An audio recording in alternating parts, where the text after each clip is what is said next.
এরে মনা হুন আর হেতিরে লই বহুত জামিলার ভিতরে আছি রে। হেতি শুধু আনলগে জগা করে রে। তহরে একদিন চিন্তা করলাম হেতিরে কিভাবে সাহিস্তা করন যায়। হরে এক বন্ধুর লগে কইলাম দোস্ত এনে এনে হেতে আরে কয় তোরে আয় কি কইম আর হেতি হতে ইচ্ছা তো কই একটা প্ল্যান করি তাইলে। ব্যাস প্ল্যানটা দেখ।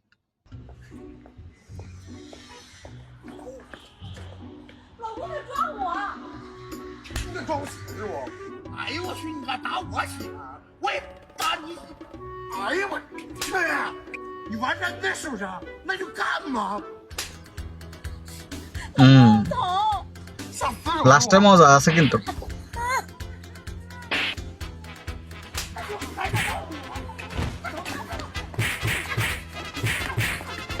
বউ যদি বেশি জ্বালায় তাহলে প্ল্যান করবে দুই বন্ধু মিলি।